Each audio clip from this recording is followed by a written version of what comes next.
Floods क्या होते हैं? फ्लड्स बेसिकली ये होता है कि आपकी एक नॉर्मल जमीन है, उस पर टेम्पररी बेसिस पे वो वाटर से कवर हो जाए। जैसे कि क्या लिखा हुआ है, टेम्पररी बेसिस पे ऐसा लैंड जो कि अंडर वाटर नहीं है, वो अगर पानी से कवर हो जाए तो हम उसको फ्लडिंग कहते हैं।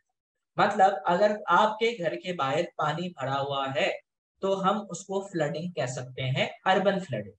सही है। तो फ्लड्स ये होता है।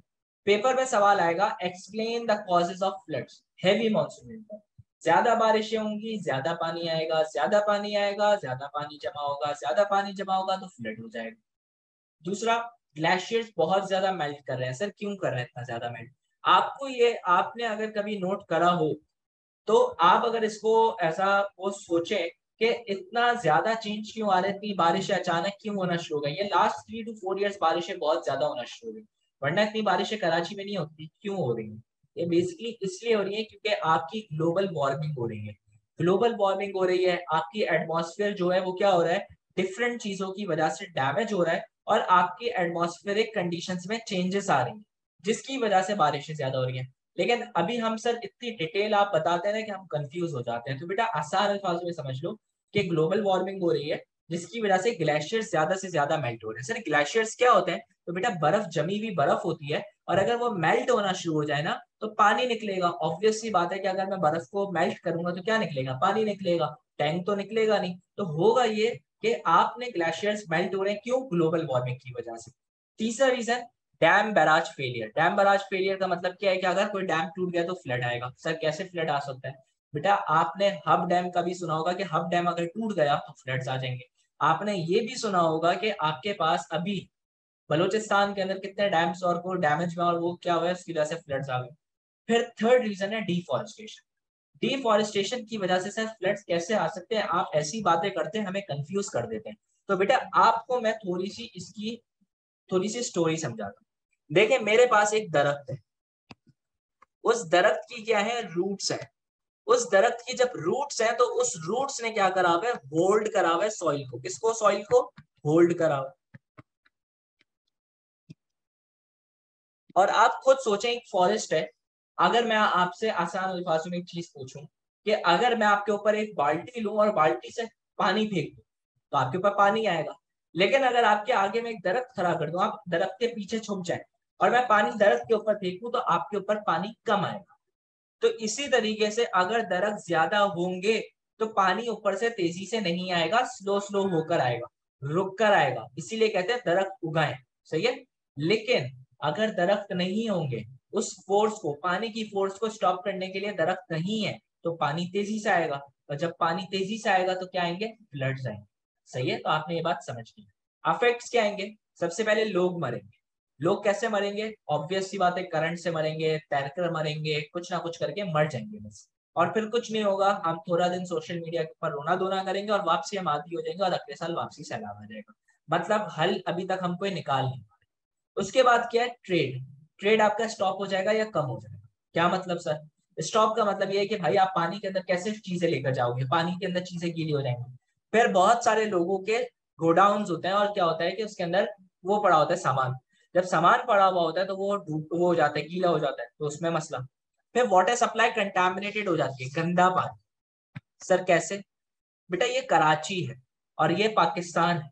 आप लोगों को जो है ना, अभी आप लोग पाकिस्तान से बाहर नहीं गए तो आप यही उम्मीद रखें कि आपके जो पानी की जो लाइंस है, बेसिकली एक जमाना ऐसा था कि कराची बहुत साफ सुथरा था, लेकिन फिर अनफॉर्चुनेटली गंदा हो गया। अब कैसे गंदा हुआ? बेसिकली आपकी देखें, दो पानी की लाइंस होती है। एक होती है कि बारिश की जो साफ पानी होती है उसकी लाइंस होती है, और एक पानी की लाइन होती है जो कि सैवरेज वाटर की। अब होता यह है कि हमारे यहाँ पे दोनों लाइंस मिक्स हो जाती है जिसकी वजह से पानी गंदा हो जाता है। और फिर वो पानी क्या हो रहा होता है? गंदा पानी। अब ऐसा नहीं है कि बिल्कुल मिक्स हो जाता है, लेकिन ऑब्वियस सी बात है कि ब्लॉकेज और हो जाती है जिसकी वजह से गंदगी और मिक्स हो जाती है, और वो पानी क्या हो जाता है? गंदा हो जाता है, कंटामिनेटेड हो जाता है, मट्टी और आ जाता है। फिर इसी पानी अगर फ्लड्स आ रहे हैं तो डिजीजेस आएंगी। कैसे? मच्छर ज्यादा हो जाएंगे, चीजें ज्यादा हो जाएंगी। फिर क्या है? क्रॉप्स डैमेज हो सकते हैं फ्लड से। सर कैसे? तो बेटा पानी ज्यादा आएगा, क्रॉप्स को मैं जितना पानी दे सकता हूँ उतना ही ना। इम्पैक्ट्स ऑफ हैवी मॉनसून के अंदर पढ़ा था ना कि क्रॉप्स डैमेज हो सकते हैं। अगर क्रॉप्स डैमेज हो जाएंगे तो आपको बहुत नुकसान होगा, क्योंकि आप एग्रो बेस्ड इंडस्ट्रीज पे रन करते हो। आपका सबसे बड़ा काम कपड़ों का है। कपड़े क्या होते हैं? Cotton textile industry. और वो कहाँ से आती है, वो कॉटन कहाँ से आएगी, एग्रीकल्चर से आएगी। अगर आपका एग्रीकल्चर ही सही ग्रो नहीं कर रहा तो आप कैसे कॉटन वो कर सकते हैं, टूरिज्म कम हो जाएगा। टूरिज्म कैसे कम होगा, अगर फ्लड्स मोस्टली नॉर्थन एरिया से पानी बहता हुआ आता है तो लोग वहां जाना क्या करते हैं, गुरेज करते हैं। क्यों, क्योंकि कोई माउंटेन टूट जाएगा, कोई आपके पास हिल गिर जाएगी, कोई आपके रोड्स ब्लॉक हो जाएंगे, दैट्स व्हाई वो लोग टूरिज्म के लिए नहीं आते। ट्रांसपोर्ट आपका चल नहीं पाएगा, टेली कम्युनिकेशन आपकी रुक जाएगी। सर आप इसकी कोई एग्जाम्पल है, अभी की तो मैं नहीं दूंगा, 2020 के अंदर मुझे याद है कि मैं जो है वो पाकिस्तान टूर पे गया हुआ था, और जैसे ही मैं आया यहाँ पर इतनी बारिशें हुई थी कराची के अंदर कि यहाँ पर सारी चीजें सारे नेटवर्क्स बंद हो गए थे, और सारे नेटवर्क्स जो है वो प्रॉपर तरीके से, किसी की कॉल आ रही थी तो किसी की कॉल नहीं आ रही थी, मतलब इतना बुरा हाल हो चुका था यहाँ पर। तो बेसिकली क्या है कि आपके पास ट्रांसपोर्ट और टेलीकम्युनिकेशन में भी मसला आ जाता है। पॉजिटिव इफेक्ट्स क्या है कि अलूवियल सॉइल आती है। कौन सी सॉइल आती है, अलूवियल सॉइल, जो कि आपकी फर्टिलिटी क्या करती है, आपकी मतलब क्या कि जो आपके प्लांट्स है उनकी फर्टिलिटी क्या करेगी, इंक्रीज करेगी। सही है, ये पॉजिटिव इफेक्ट है। लेकिन बाकी सारे नेगेटिव इफेक्ट्स हैं। तो मुझे जल्दी जल्दी बताएं कि आप लोगों को समझ आया। These are the effects of heavy monsoon and urban flooding, right? Yes जी बेटा, जल्दी जल्दी बताएं समझ आया या नहीं आया। मुस्फिरा बेटा आपको समझ आया, सबका जवाब आ चुका है, सही। अब हमारे पास है सर सॉल्यूशन। तो बेटा सॉल्यूशन हम ये नहीं लिखेंगे हल सिर्फ जमात इस्लामी, हम ये लिखेंगे कि बेटा आप क्या करें, डैम्स ज्यादा से ज्यादा बनाएं। जब हम डैम्स ज्यादा से ज्यादा बनाए तो पानी स्टोर हो। लेकिन हमारे यहाँ पे माशाल्लाह करप्शन इतनी होती है ना कि हमारे पास डैम्स के हमें ख्वाब दिखाए गए, अगर आप लोगों को पता हो, लोगों ने लाखों रुपए डैम्स के अंदर डोनेट करे कि डैम बन जाएगा, मुल्क का बेहतर हो जाएगा, लेकिन नहीं, वो अभी तक डैम बनना ही शुरू नहीं हुआ। और डैम बनने में कम से कम भी 10 साल लगता है अगर लार्ज डैम है। तो वो बेसिकली हमारे पास क्या, डैम्स स्टोर पानी ज्यादा करेंगे तो डैम्स बनाओ, लेकिन बन नहीं सकता अनफॉर्चुनेटली।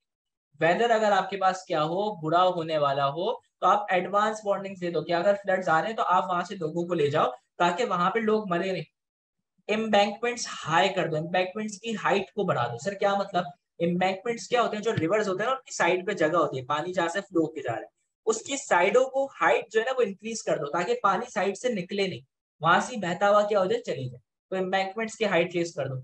अब फॉरेस्टेशन और रीफॉरेस्टेशन करो, मतलब फॉरेस्ट उगाओ ताकि पानी कम प्रेशर से आए। सर अफॉरेस्टेशन का मतलब क्या होता है, फॉर एग्जाम्पल अगर मैं ये कहूँ कि सर मैं अभी फॉर एग्जाम्पल अगर मैं अभी आपके पास पढ़ा रहा हूँ एक रूम नंबर 1 से, मैं पढ़ा रहा हूँ रूम नंबर 1 से, इधर आज तक किसी ने कभी कोई प्लांट नहीं उगाया, लेकिन आप लोगों को मेरे ऊपर बहुत ज्यादा गुस्सा आ रहा था। आप लोगों ने कहा यार सर बहुत घटिया पढ़ाते हैं, और जो है ना सर बिल्कुल ही घटिया पढ़ाते, अब क्या करें।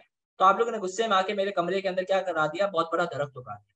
तो मैं इसको कहूंगा अफॉरेस्टेशन। पहली दफा अगर अगर कोई दरख्त उग रहा है तो मैं उसको कहता हूँ अफॉरेस्टेशन। फिर मैं अगले दिन आया, मैंने देखा यार ये क्या हो गया, दरख्त उग गया। मैंने उसको गुस्से में आके क्या कर दिया, काट दिया। काटने के बाद मैंने आप लोगों को और डांटा। मैंने जब डांटा तो आप लोगों ने कहा कि सर की हिम्मत कैसे हुई कि हमें डांटा। आप लोगों ने आके अगले दिन वापसी उगा दिया। उसको मैं क्या कहूंगा, रिफॉरेस्टेशन। अफॉरेस्टेशन का मतलब होता है पहली दफा उगाना, जो काटते हैं उसको कहते हैं डिफॉरेस्टेशन, काट दिया।